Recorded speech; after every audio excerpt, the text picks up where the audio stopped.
اللہ ہی اللہ کیا کرو، دکھ نہ کسی کو دیا کرو، جو دنیا کا مالک ہے نام اسی کا لیا کرو۔ اعوذ باللہ من الشیطان الرجیم،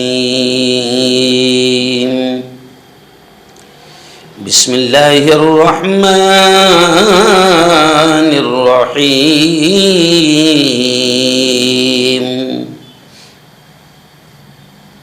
یا ایہا الذین آمنوا کتب علیکم الصیام کما کتب علی الذین من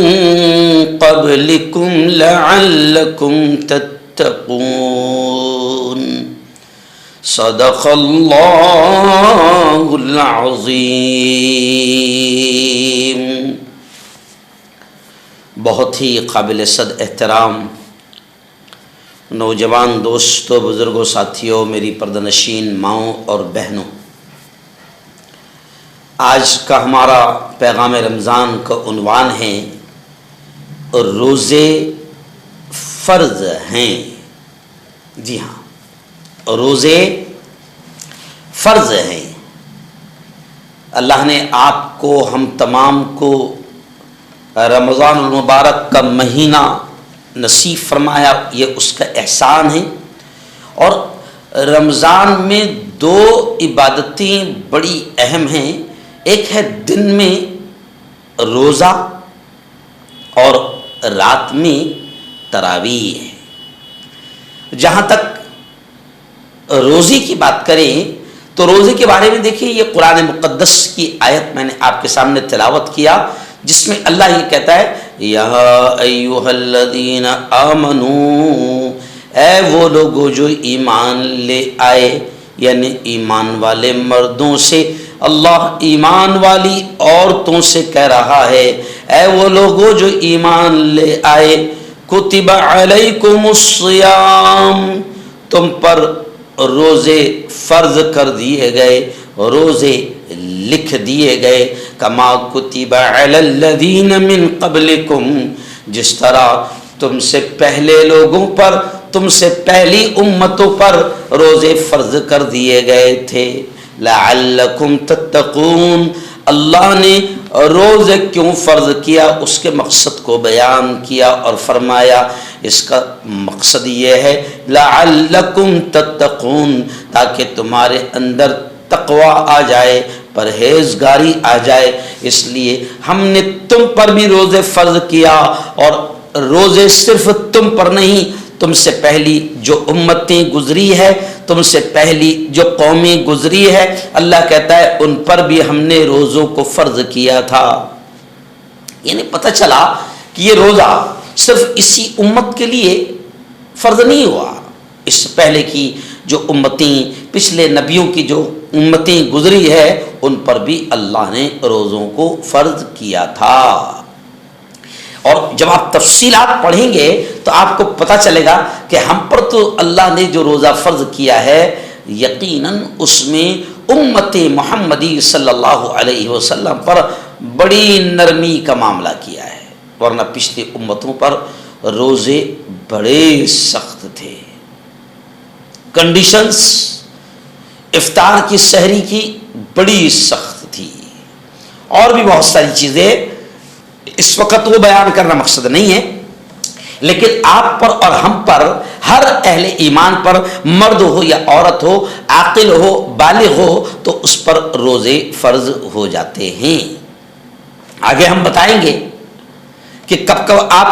روزہ چھوڑ سکتے ہیں، آگے مسائل آئیں گے، لیکن آج ہم اس کی اہمیت پر بیان کر رہے ہیں، روزے کی اہمیت پر، کہ روزہ اللہ کو اتنا پسند ہے کہ اللہ کہتا ہے روزے کا بدلہ الصوم لی، روزہ میرے لیے ہے، وَأَنَا أَجْزِي بِهِ، اور روزے کا بدلہ میں دوں گا۔ اور دوسرے الفاظ یہ ہے اجزا بِهِ، کہ اللہ کہتا ہے روزے کا بدلہ میں خود ہوں۔ زکوٰۃ کا ثواب فرشتے لکھتے ہیں، کتنی آپ نے دیا، کتنی آپ نے چرایا۔ نماز کا ثواب فرشتے لکھتے ہیں، لیکن روزے کے بارے میں اللہ کہتا ہے کہ روزے کا ثواب میں لکھوں گا۔ اب ظاہر بات ہے کہ جب اللہ رب العالمین وہ شہنشاہ جب لکھے گا تو اپنی شان کے حساب سے لکھے گا۔ جی ہاں، اور دوسرے الفاظ ہے کہ روزے کا بدلہ میں خود ہوں، یعنی اللہ کہتا ہے کہ روزے کا بدلہ میں خود ہوں۔ اب جب روزہ ایسی پیاری عبادت ہے کہ اللہ ہی مل گیا تو پھر اور کیا چاہیے؟ تو بڑی اہم عبادت ہے روزہ، بڑی اہم عبادت ہے، یہاں تک کہ پیارے نبی نے فرمایا کہ روزے کی وجہ سے روزے دار کا جو پیٹ خالی رہتا ہے، اور خالی پیٹ ہونے کی وجہ سے جو منہ سے ایک قسم کی بدبو آتی ہے، تھوڑی سی اسمیل آتی ہے، اللہ کہتا ہے کہ اے روزے دار تو میرے لیے بھوکا ہے، میرے لیے پیاسا ہے، اب تیرے منہ کی وہ جو بو ہے، وہ جو اسمیل ہے، اللہ کہتا ہے کہ روزے دار کے منہ کی بو یہ بھی میرے نزدیک مشک اور عنبر سے بھی زیادہ قیمتی ہے۔ اتنی محبت کرنے لگتا ہے اللہ روزے دار سے، اتنی محبت کرتا ہے۔ جی ہاں، یہی وجہ ہے کہ صحابہ کرام رضوان اللہ علیہم اجمعین نے جنگ کے میدان میں بھی روزہ نہیں چھوڑا۔ غزوہ بدر جو کفر کی اور باطل کی اور حق کی سب سے بڑی جنگ تھی،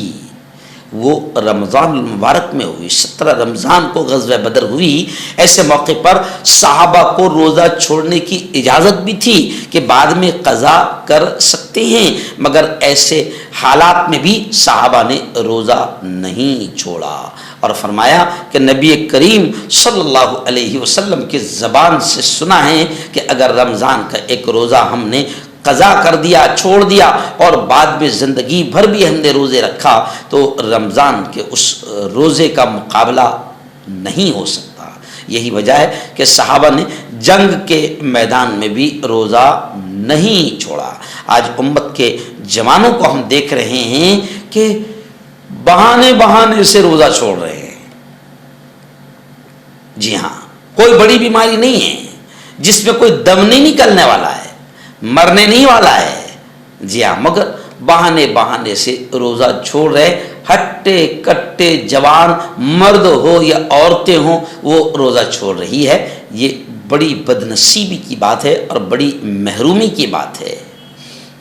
کہ اللہ رمضان دے رہا ہے، روزہ رکھ کر اللہ اپنے آپ کو تمام گناہوں سے پاک صاف کرنے کا موقع دے رہا ہے، اللہ اپنی جنت بنانے کا موقع دے رہا ہے، اور بڑا بد نصیب ہے وہ شخص جس کو اللہ رمضان دے پھر بھی وہ روزے نہ رکھے، اپنی مغفرت نہ کروائے۔ یہ مغفرت کروانے کا مہینہ ہے، اور ایسے ہی اعمال کر کے، نیکیاں کر کے، روزے رکھ کر، عبادتیں کر کے، اور اللہ کے سامنے رو رو کر اور گڑ گڑا کر ہی مغفرت کروائی جا سکتی ہے۔ تو روزے رکھیں، روزوں کو بالکل نہ چھوڑیں۔